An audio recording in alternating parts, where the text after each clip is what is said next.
사우디아라비아라는 나라를 알고 계십니까? 아유, 이 교사 너무 좋습니다. 벌써 은혜 확 오고 있습니다. 오늘 말씀에 부흥이 일어날 것 같습니다. 역시 다릅니다. 사우디아라비아에 뜻밖의 수입품 세 가지가 있습니다. 이런 것까지 수입해? 라는 게 있는데요. 첫 번째, 사우디아라비아에서 놀랍게 모래를 수입합니다.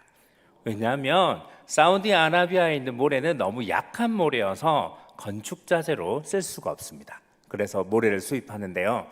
두 번째, 또 뭘 수입할까요? 이런 것까지 수입합니다. 놀랍게 기름을 수입합니다.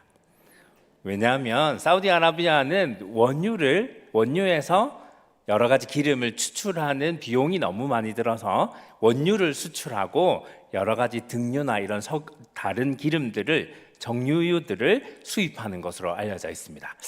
마지막으로 세 번째, 뭘 수입할까요? 놀랍게도 낙타를 수입합니다. 특히 오스트레일리아에서, 호주에서 낙타를 어마어마하게 많이 수입을 하는데 그 이유가 무엇 때문이냐면 식용으로 먹기 때문에 모자란다고 합니다. 사우디아라비아에 모래가 엄청 많을 것 같고 기름이 넘칠 것 같고 또 낙타가 많을 것 같지만 뜻밖의 이 세 가지를 수입하고 있습니다. 여러분도 살다 보니까 이 남자가 답인 것 같았는데 아닌 경우가 참 많이 있죠. 그렇습니다. 겉모양과 다르게 쏙쏙히 들여다보면 실체가 다른 경우가 많이 있습니다. 우리가 교사라면은, 하나님의 말씀을 전하는 사람이라면은 겉과 속이 모두 동일한 사람이 되어야 한다는 것입니다. 예수님 당시에 교사라고 불렸던 수많은 사람들이 있었습니다. 바리새인들이 있었고 서기관들이 있었습니다. 그런데 예수님이 그들을 향하여서 이렇게 이야기합니다. 회칠한 무덤. 여러분, 회칠했다는 것은 석고를 발라서 굉장히 아름답게 만들었다는 뜻입니다. 겉모습은 화려하고 기도하고 말씀에 능통하고 말씀도 굉장히 잘 전하는 것 같은데 회칠한 무덤이라는 얘기는 그 안에 생명력이 전혀 없다라는 뜻입니다. 교사가 경력이 20년이 되면 웬만한 공과는 다 할 수 있습니다. 주일 아침에 갑자기 와서 후다닥 이렇게 해도 웬만큼 잘할 수 있습니다. 맞죠? 그러나 그것은 회칠한 무덤입니다. 내 안에 말씀의 생명력이 없다면은 하나님의 말씀이 우리 아이들에게 살아있고 운동력 있는 말씀으로 전달될 수가 없다는 것입니다. 여러분, 우리가 요즘에 여러 가지 교회 위기 상황에 대처하는 책들이 많이 나오는데 미래 교회는 이렇게 될 것이다. 미래 교회를 대비하기 위해서는 이런 것들 해라 라는 책들이 많이 나오고 있는데요. 거기에 보면 뜻밖의 대답이 있는데 어떤 대답이 있냐면 성경 공부를 없애라는 것입니다. 성경 공부가 점점 사라지고 있다는 겁니다. 왜 그럴까요? 성경 공부가 너무 재미없다는 겁니다.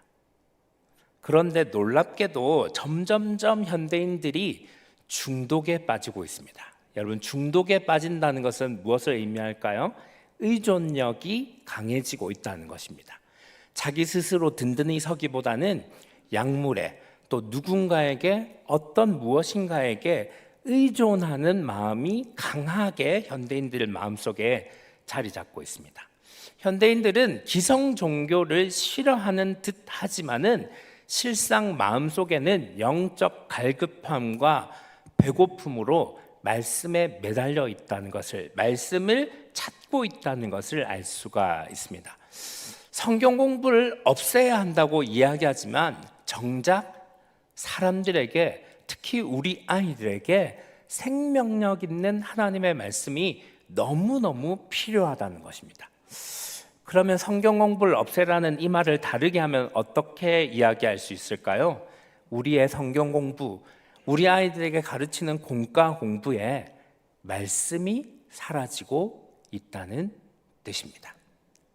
열심히 내가 하나님의 말씀을 전했는데 우리 아이들에게 말씀이 잘 심기지 않고 있다는 뜻입니다. 도대체 왜 이런 일이 일어날까? 오늘 우리 그 현상과 대안을 찾기 위해서 한 사람을 한번 불러보고자 합니다. 그 사람은 여러분이 매우 잘 알고 있는 사람, 엘리야라는 사람입니다. 엘리야는 북왕국 아합 왕 때 활동했던 예언자로 알려져 있습니다. 여러분, 아합 왕 하면은 먼저 생각나는 사람이 누굴까요? 여기 수준이 엄청 높습니다. 큰 소리로 얘기해 주세요. 속닥속닥 이세벨 이러지 마시고, 그렇죠? 이세벨이라는 여인이 생각이 나죠. 이세벨은 북왕국에 엄청난 바알과 아세라 숭배 돌풍을 갖고 왔던 사람 중에 한 사람입니다. 그 아세라 바알 열풍이 북왕국이 멸망할 때까지 이어졌다는 것을 보면은 그 종교가 얼마나 강력한 종교인지 알게 됩니다.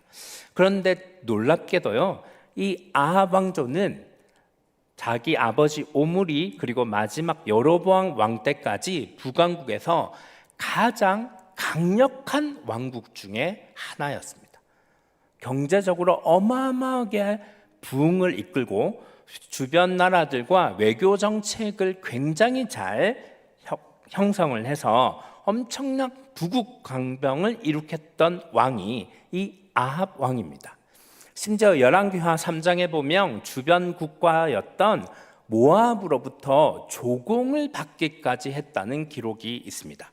그리고 남유다 왕이었던 여호사밧 왕과 동맹하여서 빼앗겼던 길앗 라못이라는 곳을 수복하기 위해서 전쟁까지 벌였던 사람이 이 아합 왕입니다. 아합 왕의 이 유례 없는 번영, 그것을 아합 왕은 바알 숭배 때문이라고 생각했습니다. 이 모든 것이 바알의 은총이라고 생각했다는 것입니다. 이 악한 왕, 오늘 본문은 읽지 않았지만 오늘 읽은 본문 바로 앞부분에 보면 아합 왕에 대한 평가가 나오는데, 그에 대한 평가는 그가 부국강병을 일으켰다, 유례 없는 나라의 번영을 가져왔다가 아니라 이스라엘의 어떤 왕보다 악하여서 여로보암의 길로 행하였다, 이렇게 말하고 있습니다. 그런데 이 아합 왕 때의 기록을 끝내기 전에 한 사건이 기록되어 있는데, 우리가 읽었던 본문 16장 34절의 말씀입니다. 간략한 에피소드 형식으로 아합 왕 때 이런 일이 있었습니다 라고 기록되어 있는데요, 우리가 잘 아는 이야기입니다. 여리고가 그때까지 재건되지 않았던 것입니다. 그래서 히엘이라는 사람이 여리고의 성벽을 재건하기 위해서 나섰습니다.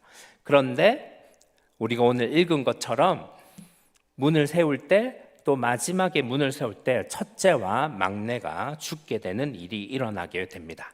그런데 그것보다 더 중요한 것은 그때 이 일에 대해서 이 열왕기의 저자가 평가하고 있는 것이 무엇입니까? 여호수아가 한 예언이 이루어졌다고 기록하고 있습니다. 여러분, 이것을 다르게 한번 생각해 볼까요? 여러분, 여리고의 성문을 히엘이 세우려고 했을 때 여리고 사람들이라면 여호수아의 말을 기억해야 합니다.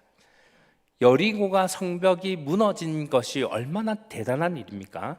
여러분, 여리고는 이중 성벽으로 되어 있어서 사람이 무너뜨리려고 해도 쉽게 무너질 수 없는 곳입니다.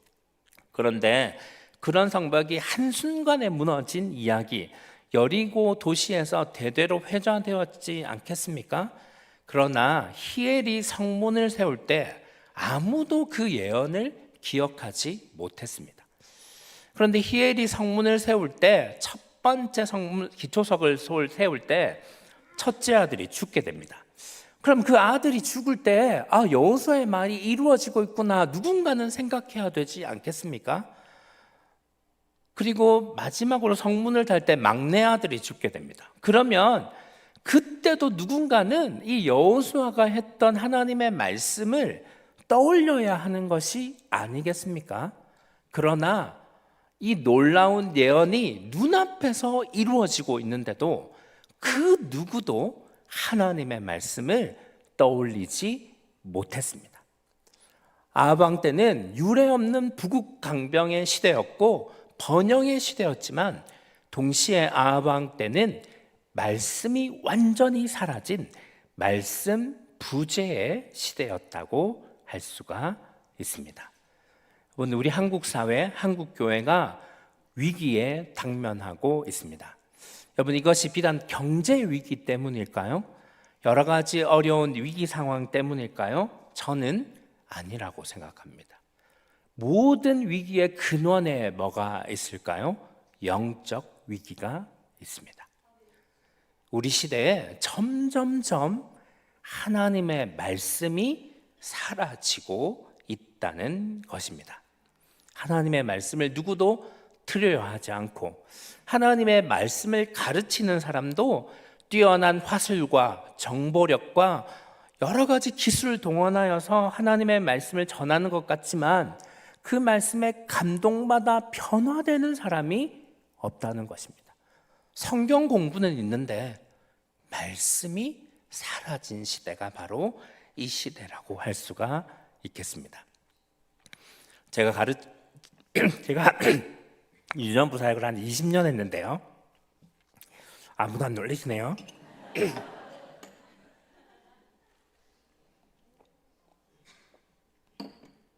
제가 좀 젊게 보이지 않습니까? 한 20년 했는데요. 20년 동안 하면서 목이 메어가지고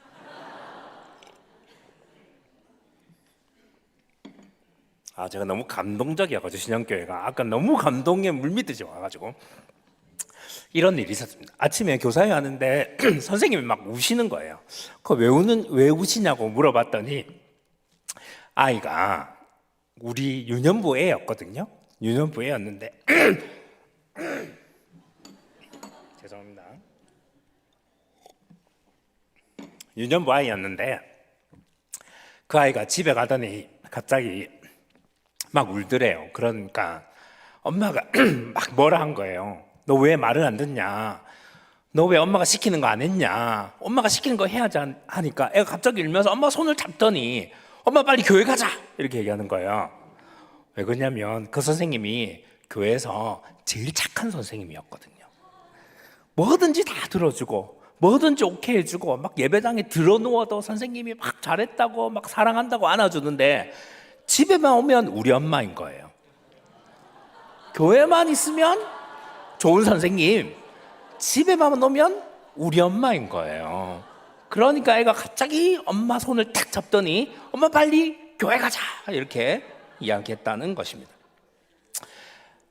그때 그 선생님이 겉과 속이 다른 자기 신앙에 대해서 엄청 반성했습니다. 그러나 저는 그 이야기를 들으면서 더 놀란 것은 뭐냐면 우리 아이들이 생각보다 선생님의 말씀과 행동에 민감하다는 것입니다. 우리 아이들이 우리 선생님의 마음속에 진짜 하나님의 말씀이 있는지 없는지 판단할 수 있는 영적 감각이라는 것을 가지고 있다는 것입니다. 여러분, 우리 아이들에게 영혼이 있음을 믿습니까? 그러면 우리 아이들에게 하나님께서 영혼을 사모하는 마음, 영적인 것을 사모하는 마음을 주셨다는 것입니다. 우리 선생님으로부터 우리 아이들이 영적 에너지를 공급하고 싶어 하고 있습니다.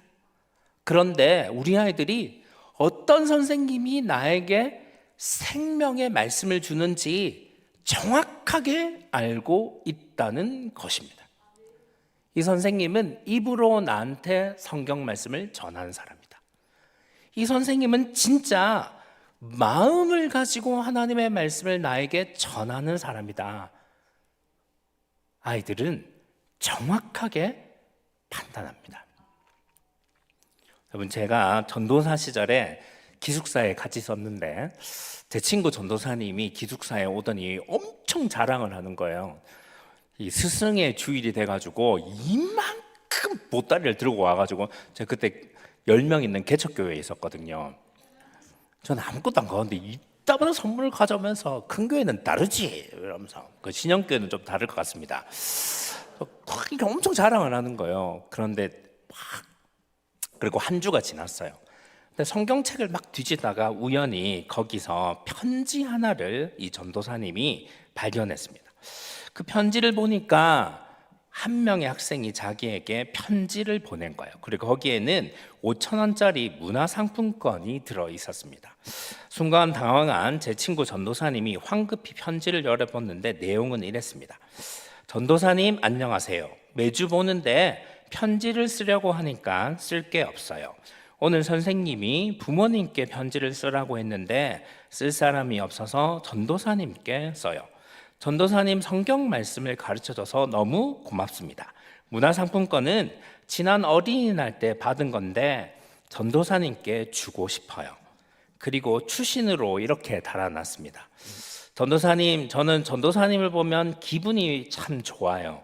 전도사님이 믿는 하나님도 참 좋은 분이겠죠. 라고 이렇게 편지를 썼습니다. 이 아이는 당시에는 참 많이 이혼이 없었는데, 이혼한 부모님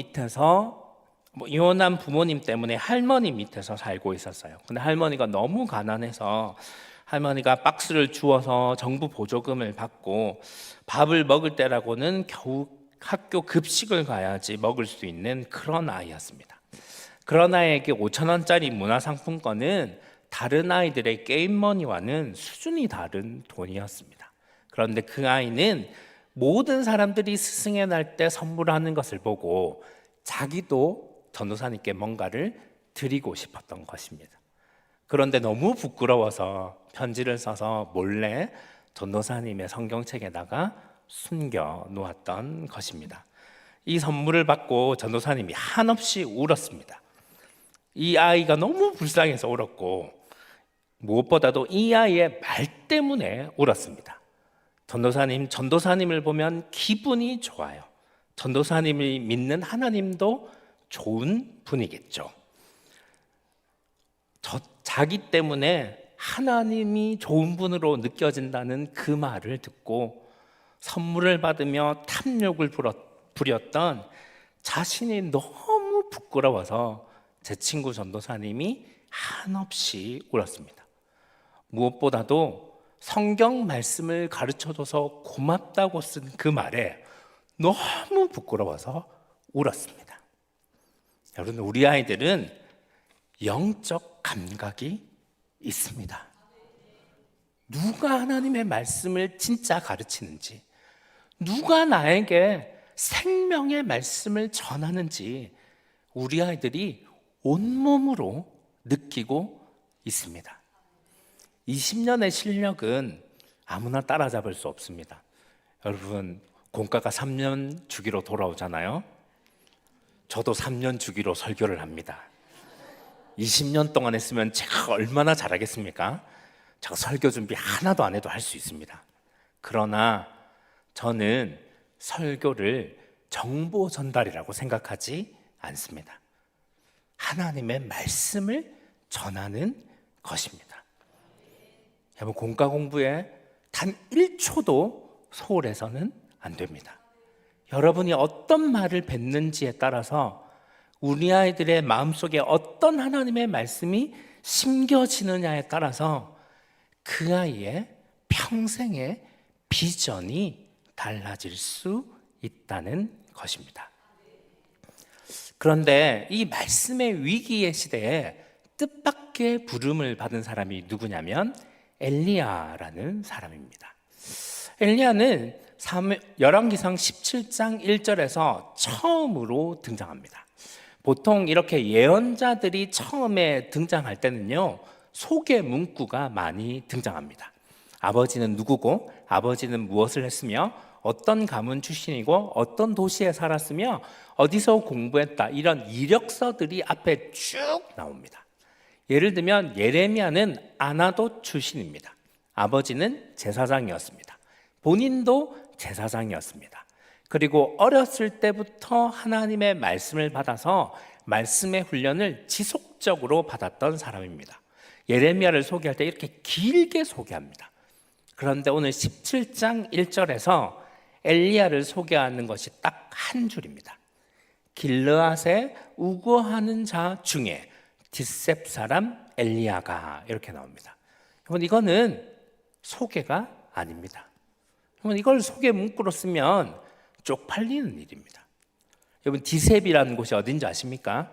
지금 성경 지명으로 찾을 수도 없는 촌동네입니다. 그리고 여러분, 길르앗에 우거한다라는 표현이 있죠. 여러분, 우거한다는 게 무슨 뜻인 줄 아십니까? 남의 집에 하숙한다는 뜻입니다. 자기 집도 변변하게 없어서 여기저기 나그네처럼 떠돌이로 사는 사람이란 뜻이에요. 여러분, 그리고 엘리야 앞에 어떤 단어가 없냐면요, 선지자라는 단어가 없습니다. 이것은 정식적으로 신학교에서 교육을 받지 못했다라는 뜻입니다. 그런데 엘리야의 이력서를 쓴다면 엘리야의 이력서는 빈종이 이력서입니다. 엘리야는 심지어 경력도 없습니다. 앞서 말씀드린 것처럼 이 아합 왕 때는 유례 없는 말씀 부재의 시대, 유례 없는 위기의 시대입니다. 이 위기의 시대에 하나님께서 구원 투수를 보내야 하는데 다시 말씀의 부흥 운동을 일으켜야 되는데 어디서 배우지도 못하고 가문도 한없이 약하고 아버지가 누군지도 모르는, 정말 요즘 말로 하면 듣보잡이, 요즘 말도 아니죠, 어디서 알아듣지도 못하는 이상한 사람을 하나님이 데려온 겁니다. 여러분, 이런 거예요. 한국교회가 엄청 큰 위기인 거예요. 하나님이 한국교회를 다시 부흥의 세대로 일으키고 세우고 싶은 거예요. 그래서 어떤 말씀의 목사님을 한 사람 불렀는데 저를 부르는 거예요. 비웃으면 건강이 안 좋으시는데 아멘이 나와야 되는데, 다시 한번 해볼까요? 이 말씀의 위기의 시대에 한국교회를 다시 일으켜 세우고 이 신년교회를 다시 부흥시켜야 하는데 윤영준 목사님을 부르는 거예요. 아유, 감사합니다. 밥 사세요, 목사님. 어쨌든 이렇게 엘리야는 처음에 소개될 때는 아무런 이력도 경력도 없는 그런 사람이었던 것입니다. 그런데 왜 엘리야가 부름받았을까? 수많은 사람 중에 하나님은 왜 엘리야를 주목했을까? 그게 17장 2절에 등장합니다. 17장 2절은 이렇게 얘기합니다. 여호와의 말씀이 엘리야에게 임하여 이르시되. 이게 무슨 뜻일까요?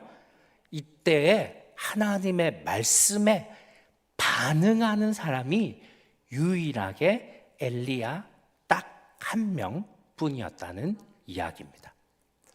말씀의 부재의 시대였지만 하나님이 끊임없이 말씀을 주고 계셨는데 그 말씀에 유일하게 반응하는 딱 한 사람, 그 사람이 엘리야였고 그 사람이 이스라엘을 구하는 구원 투수가 되었던 것입니다. 교사 여러분, 우리는 다 자격이 없습니다. 여러분, 저도 가끔 목사인 게 너무 부끄러울 때가 있어요. 내가 목사가 돼도 되나? 내가 하나님의 말씀을 진짜 전하는 사람이 되어도 되나? 한참 부끄러울 때가 있습니다. 그러나 여러분, 하나님의 부르심에는 후회가 없습니다. 하나님의 부르심에는 왜 후회가 없을까요? 하나님의 부르심에는 그 부르심에 합당한 능력을 주시는 창조 능력이 있기 때문입니다. 여러분, 아브라함이 창세기 12장에 보면 아브라함이 부르심을 받는 장면이 나옵니다. 그때 하나님이 아브라함을 부르십니다. 너는 본토 친척 아비 집을 떠나 내가 내게 지시할 땅을 가라. 내가 너로 큰 민족을 이룰 거다. 이렇게 말씀하십니다. 그리고 하나님의 약속이 계속해서 반복됩니다. 그런데 아브라함이 그 하나님의 약속에 아멘 하고 응답하고 떠납니다. 그런데 창세기 11장에 가면 어떤 이야기가 나오냐면 사라가 이미 단산하여서 자녀를 낳을 수 없다는 게 나옵니다. 아브라함이 하나님께서 내가 너에게 자녀를 줄 거야, 너에게 땅을 줄 거야, 그 약속을 했을 때 이미 사라는 단산하여서 자녀를 낳을 수가 없었다는 것입니다. 그런데도 아브라함은 아멘 하고 떠납니다. 이거에 대해서 바울이 로마서 4장에서 이렇게 이야기합니다. 그때 아브라함이 무엇을 믿었냐? 그때 아브라함이 가졌던 신앙이 무엇인가? 죽은 자를 살리시는 하나님, 없는 것에서 있는 것을 부르시는 하나님을 믿었다, 이렇게 기록하고 있습니다. 다시 말해서 아브라함이 가졌던 신앙의 핵심이 무엇입니까? 창조 신앙입니다. 없는 것에서 있는 것을 부르시는 하나님, 그 하나님이 우리가 믿는 하나님입니다. 여러분의 자격이 없다는 거 하나님도 압니다. 그러나 하나님이 여러분을 교사로 세우신 이유가 무엇일까요? 여러분이 그 부르심에 응답했기 때문입니다. 자격은 나의 능력으로부터 오는 것이 아니라 하나님의 부르심으로부터 온다는 것입니다. 그러므로 우리에게 필요한 것이 무엇입니까? 엘리야처럼 하나님의 말씀에 반응하는 것입니다. 성경 지식에, 성경 정보에 반응하는 것이 아니라 이 말씀이 살아있고 운동력이 있어서 오늘 나에게 역사하는 하나님의 말씀으로 생생하게 반응하는 것이 필요하다는 것입니다. 그래야지 우리가 제대로 하나님의 말씀을 가르쳐 줄 수 있다는 것입니다. 여러분, 엘리야에게 하나님께서 비를 그치게 하는 예언을 합니다. 시간이 없어서 다 말씀드리지는 못하겠지만 왜 하필 비였는가? 그것은 이 비를 내리는 것이 바로 바알이라고 사람들이 믿었기 때문입니다. 그래서 하나님이 바알 신앙을 끊어내기 위해서 비를 멈추게 합니다. 그리고 이상하게 엘리야에게 갑자기 그릿 시냇가로 가서 까마귀가 주는 것을 먹고 마시라고 하잖아요. 여러분, 이것은 무엇을 연상시키냐면 마치 이스라엘 백성들이 광야를 지나오면서 반석에 물을 마시고 하늘에서 내리는 만나를 먹을 때 상황을 그대로 재현한 것처럼 보입니다. 여러분은 만나와 반석의 물이 상징하는 것이 무엇일까요? 그것은 하나님께서 창조의 능력이 있으셔서 능히 우리를 먹이시고 입히시고 보호하시는 분이라는 뜻입니다.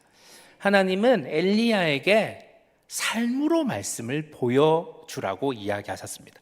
그릿 시냇가에서 까마귀가 주는 것을 먹고 그릿 시냇가의 물을 마시면서 바알 신앙이 없어도, 바알이 내리는 비가 없어도 창조주 하나님은 살아계시고 그 하나님을 의지하면 살아날 수 있다는 것을 이 엘리야는 말씀을 삶으로 보여줬다는 것입니다. 여러분, 말씀이 살아있다는 것을 우리 아이들에게 어떻게 가르쳐 줄 수 있을까요? 삶으로 가르쳐 줄 수 있습니다. 여러분, 정보는요, 이제 구글만 쳐도 다 나옵니다. AI만 눌러도 다 나옵니다. 여러분, 요즘에 이제 어린이 대회 한다고 다들 힘드시잖아요. 제가 부끄럽지만 걔가 쟤보다 더 똑똑하더라고요. 여러분, 정보가 살려주지 않습니다. 성경 지식이 우리 아이들을 살려주지 않습니다. 지식보다 필요한 것이 무엇일까요? 말씀입니다. 여러분 마음속에 심겨진 생생한 하나님의 말씀, 그것이 우리 아이들을 살린다는 것을 우리는 반드시 기억해야 합니다. 우리 말씀 한번 찾아볼까요? 이사야 40장 1절 2절 한번 볼까요?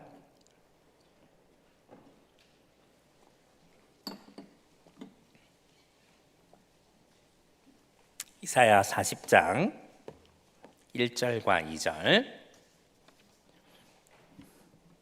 자, 2절 중에 우리 외치라까지만 같이 한번 읽어볼게요. 같이 봉독해 볼게요. 시작. 너희의 하나님이 이르시되 너희는 위로하라. 내 백성을 위로하라.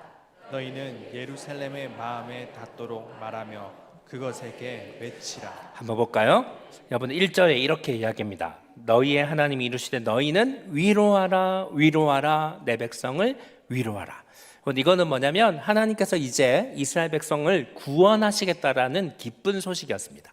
이스라엘 백성은 참혹하고 어려운 실패 가운데 있었고 더 이상 구원과 희망이 없다고 생각했습니다. 그때 하나님께서 이제 내가 내 백성을 다시 살릴 것이다, 이런 얘기하는 장면이 이사야 40장인데 하나님께서 예언자에게 신신당부하는 내용이 무엇입니까? 예루살렘의 마음에 닿도록 하라는 것입니다. 여러분, 구원의 소식이 얼마나 대단한 소식입니까? 구원의 소식이 얼마나 기쁜 소식입니까? 예수님이 나를 구원하셨다는 거, 죄인인 나를 다시 살리셨다는 거 얼마나 대단한 일입니까? 그런데 제가 이렇게 말해도 아무도 감동을 안 받습니다. 맞죠? 왜 그렇습니까? 마음에 닿도록 이야기하지 않았기 때문입니다. 여러분, 우리 아이들을 가르치는 방법, 화려한 기술도 중요하고 좋은 말도 중요하고 언변도 중요하고 연습도 중요하지만 가장 중요한 것이 무엇일까요? 마음에 닿도록 하는 것입니다. 우리 아이의 마음에 닿도록 하기 위해서는 어떻게 해야 될까요? 내 마음에 닿아야 합니다.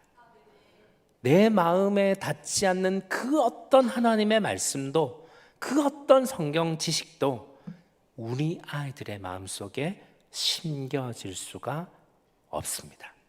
엘리야가 자신의 삶으로 창조신앙을 보여줬던 것처럼 여러분이 하나님의 말씀으로 살아낼 때에 그것을 보고 우리 아이들의 마음속에 하나님의 말씀이 심겨진다는 사실을 우리는 반드시 기억해야 합니다.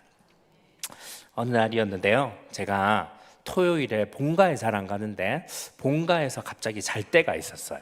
그래서 본가에서 자고 늦잠을 자가지고 급하게 사역하기 위해서 쫓아오는데 누가 제 오른팔을 탁 잡는 거예요. 그러면서 제 이름을 막 부르면서 니 내 아나? 내 누군지 모르겠나? 막 이런 거예요. 제가 아무리 봐도 누군지를 모르겠는 거예요. 그러면서 그럼 나 못 알아보겠나? 이러는데 갑자기 그때 나 서부교회 선생님 아니가? 이렇게 얘기하는 거예요. 제가 깜짝 놀랐습니다. 왜 깜짝 놀랐냐면 제가 만났던 선생님은 너무 멋있고 너무 젊은 분이었는데 웬 할아버지가 제 손을 붙잡았기 때문에 제가 깜짝 놀랐습니다.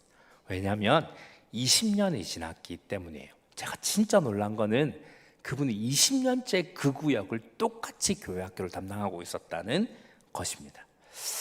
제가 깜짝 놀랐는데 그분이 저한테 묻는 거예요. 네 아직 교회 다니냐? 이렇게 묻는 거예요. 저 전도사인데요. 우리 선생님이 그때 너무 기뻐서 세상에서 볼 수 없는 환한 미소를 지으셨어요. 여러분, 저는 불신자의 가정에서 태어났습니다. 저는 저희 집안이 엄청 불교가 심하고 저희 외가는 일본의 불교대학 교수님도 계세요. 그런데 이 선생님이 주일 아침 8시가 되면 만화를 봐야 되는데 대문 앞에서 효민아 교회 가자. 매주 8시만 되면 알람처럼 찾아와서 저를 교회로 인도했습니다. 이 선생님이 서부교회 선생님이었는데요. 제가 어릴 때 서부교회가 교회 학교가 10,000명이었던 곳이었습니다. 그런데 거기에는요, 프로그램도 없고 어린이 예배도 따로 없습니다. 심지어 어른들하고 같이 예배 드립니다. 그런데도요, 오직 이 선생님의 열정 하나로 교회를 갑니다. 여러분, 이 선생님은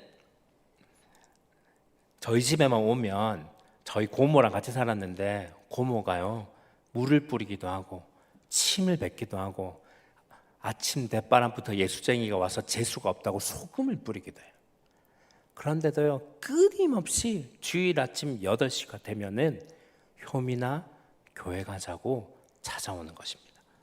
저는 지금도 확신합니다. 그 목소리가 저를 살렸습니다. 그분이 지금 저를 여기 있게 했습니다. 주일 아침이라 여러 가지 얘기를 못하고 급하게 오는데 택시를 타는데 하염없이 눈물이 쏟아졌습니다. 기도 받지 못하는 나의 배우에 이 선생님이 계셨구나. 우리 집에 누구도 나를 위해 기도하는 사람이 없었는데 이 선생님이 나를 사역의 길로, 목사의 길로 인도하셨구나. 그때 생각이 났습니다. 그런데요, 그 선생님 정말 못 가르치셨어요. 그 선생님이 가르친 게 하나도 생각이 안 납니다. 그런데 제 기억 속에 있는 선생님은 항상 뭐냐면요, 하나님의 말씀을 듣게 하기 위해서 항상 이쪽에도 강단이 있었거든요. 이쪽에 자리가 있었거든요. 항상 여기 앉히는 거예요. 안내위원을 미리 포섭해가지고 뇌물을 쓰셨는지 어땠는지 항상 이 자리가 비어 있어가지고 우리 아이들을 하나님의 말씀을 가까이서 들어야 된다고 항상 여기 앉히셨어요. 제가 우리 선생님이 딱 그거 한 것만 기억이 나요. 이제 그 선생님 성함도 기억이 안 나요. 이제 너무 오래돼서 얼굴도 기억이 나지 않습니다. 그런데요, 그 선생님이 가르쳐준 하나님은 여기에 있습니다. 여러분, 저는 제가 사역하는 만큼 우리 선생님이 엄청난 상을 받을 것을 확신합니다. 우리 선생님은 저 목사 하나 만든 걸로 이미 상 다 받은 것 같습니다. 우리 선생님이 보여줬던 것은 성경 지식이 아니었습니다. 대단한 화술이 아니었습니다. 삶으로 보여주는 신앙. 매주 8시만 되면 끊임없이 나와서 이 아이 하나를 살리기 위해서, 불신자 가정에서 태어나서 어쩌면 지옥 갈지도 모르는 이 아이 한 생명을 살리기 위해서 물 세례와 소금 세례와 침을 맞아가면서도 이 아이 하나 살리겠다고 한 그 선생님의 말씀에 대한 열정, 그것이 저를 살렸습니다. 유튜브가 넘쳐나고 재미있는 것이 넘쳐나는 시대입니다. 그러나 그 어느 것도 우리 아이들의 마음에 감동을 주지 못하고 있습니다. 그 어느 것도 우리 아이들의 비전이 되지 못하고 있습니다. 그러나 여러분이 들려주는 말씀은 다르지 않겠습니까? 저는 확신합니다. 이 위기의 시대, 여러분이 이 위기를 다시 부흥으로 이끌어낼 수 있습니다. 여러분의 이력서가 빈종이 이력서여도 괜찮습니다. 하나님이 여러분에게 능력을 주실 것입니다. 우리 사회는 진짜 말씀이 필요합니다. 세상의 정보가 아니라, 성경의 지식이 아니라 살아있고 운동력 있는 진짜 하나님의 말씀이 필요합니다. 하나님께서 여러분에게 말씀 주기를 원하십니다. 말씀에 반응합시다. 말씀을 삶으로 살아냅시다. 그리고 우리 아이들을 다시 부흥의 세대로, 말씀의 세대로 일으켜 세웁시다. 여러분, 제가 한국교회 위기를 걱정하는 목회자의 한 사람으로 여러분에게 부탁합니다. 한국교회를 살려주십시오. 한국 사회를 걱정하는 젊은 세대로서 여러분에게 부탁합니다. 우리 아이를 말씀으로 살려주십시오. 그러나 무엇보다도 하나님의 마음을 가진 한 사람의 신앙인으로 여러분에게 부탁하고 싶습니다. 우리 아이를 살려주십시오. 우리 아이들이 여러분에게 달려 있습니다. 우리 함께 찬양하면서 기도할 텐데요. 우리 하나님 아버지의 마음이라는 찬양인데요. 우리 이 찬양 함께 하면서 우리 이렇게 한번 고백했으면 좋겠습니다. 하나님, 내 마음에 하나님의 마음이 온전히 심겨지게 하여 주시옵소서. 이 위기의 시대, 말씀 부재의 시대에 정말 하나님의 말씀을 가지고 우리 아이를 살려내고 세상을 위기 가운데서 건져내는 그런 사람 되게 하여 주시옵소서. 우리 그런 마음 담아서 함께 찬양하면서 기도하며 나갑시다. 아버지 당신의 마음이 있는 곳에 나의 마음이 있기를 원해요. 아버지 당신의 눈물이 고인 곳에 나의 눈물이 고이길 원해요.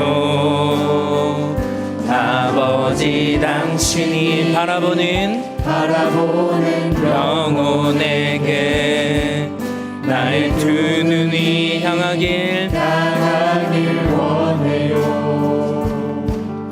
아버지 당신이 울고 있는 어두운 땅에 나의 두 발이 향하길 원해요. 나의 마음이 아버지의 마음 알아. 내 모든 뜻 아버지의 뜻이 될 수 있기를 나의 온 몸이 아버지의 마음 알아. 내 모든 삶 당신의 삶들 다시 한번 고백할까요? 아버지 당신의 주님 마음이 있는 곳에 나의 마음이 있기를 원해요.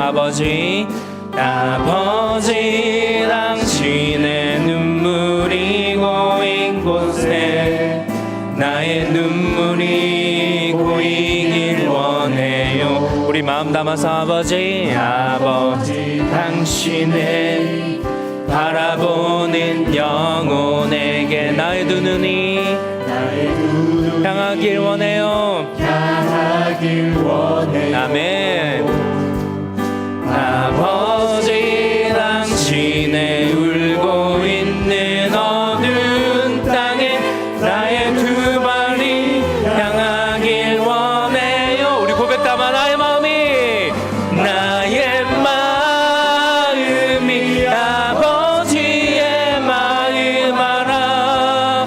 내 모든 뜻 아버지의 뜻이 될 수 있기를 나의 온 몸이 아버지의 마음 알아. 내 모든 삶 당신의 우리 고백할까요? 나의 마음이 아버지의 마음 알아. 나의 마음이 아버지의 마음 알아.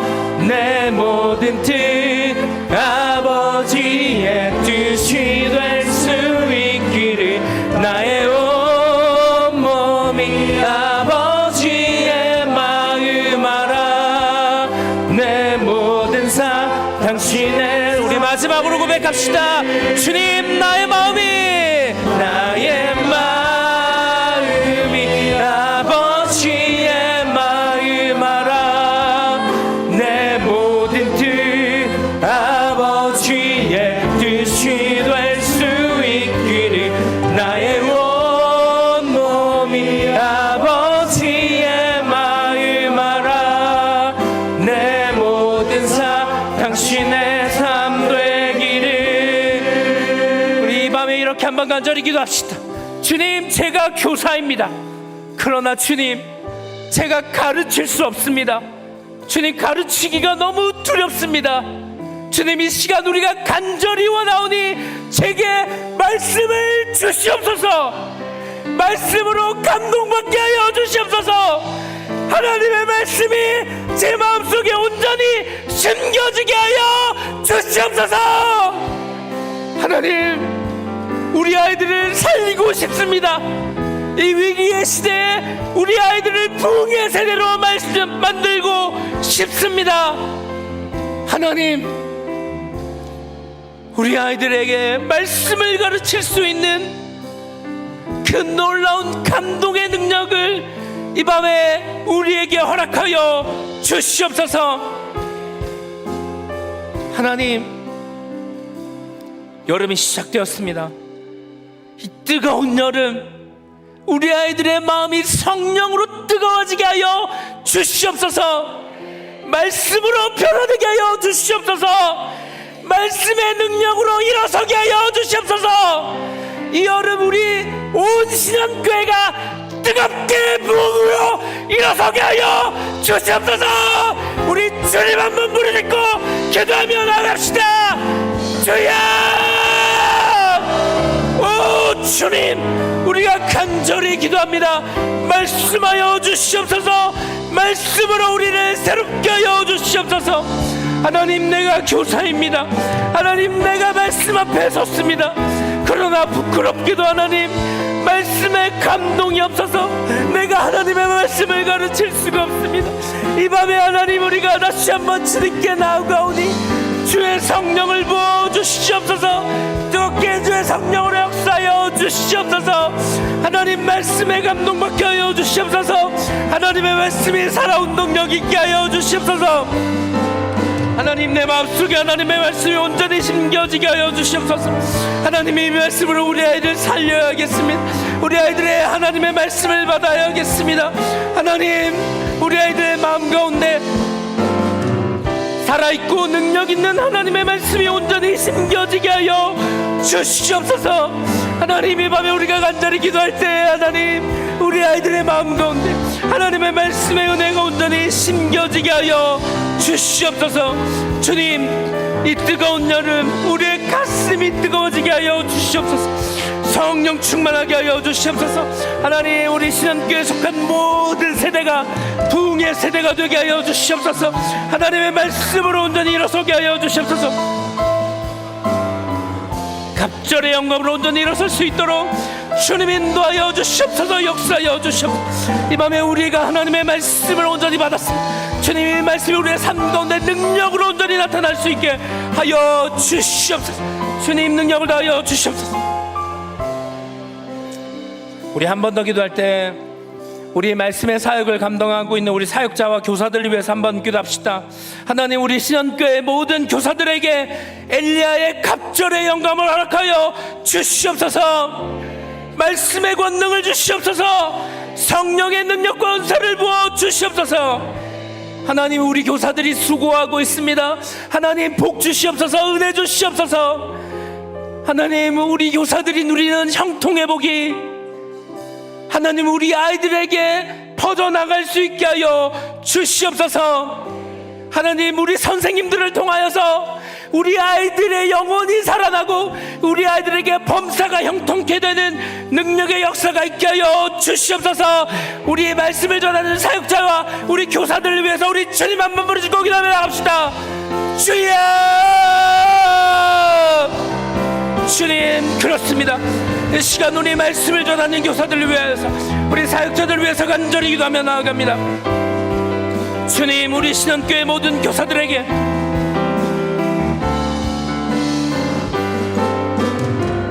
갑절의 영감을 주시옵소서. 엘리야의 능력을 주시옵소서. 주님, 말씀의 권능을 주시옵소서.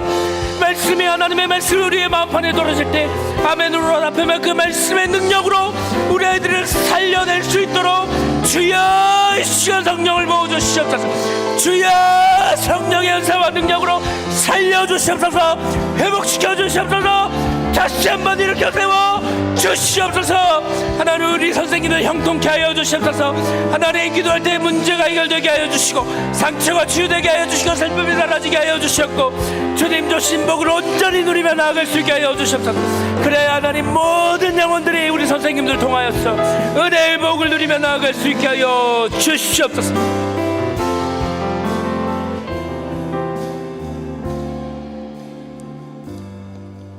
하나님, 감사합니다. 오늘 우리 이 밤에 우리에게 말씀하여 주시니 감사합니다. 하나님, 그 말씀이 우리의 마음에 온전히 심겨져서 우리의 삶 가운데 놀라운 믿음의 열매로, 성령의 열매로 결실케 하여 주시옵소서. 하나님, 내가 교사지만 부끄럽게도 하나님의 말씀을 가르칠 자격이 없습니다. 그러나 자격 없는 엘리야에게 임하신 하나님, 나에게도 말씀으로 임하여 주시옵소서. 그 말씀으로 우리 아이들을 살려내게 하여 주시옵소서. 우리 아이들의 마음에 닿도록 하나님의 말씀을 전하게 하여 주시옵소서. 성령을 부어 주시옵소서. 갑절의 영감을 주시옵소서. 이 죄악된 세대를 하나님 말씀으로 이겨낼 수 있도록 우리의 세대를, 우리 신현교회 온 교회 학교를 부흥의 세대로 일으켜 세워 주시옵소서. 주님, 뜨거운 여름을 기대합니다. 변화되는 이 여름을 기대합니다. 가을에 우리에게 놀랍게 열매로 주실 그 하나님의 은혜를 기대합니다. 하나님, 더 간절히 기도하게 하여 주시옵소서. 더 간절히 무릎 꿇게 하여 주시옵소서.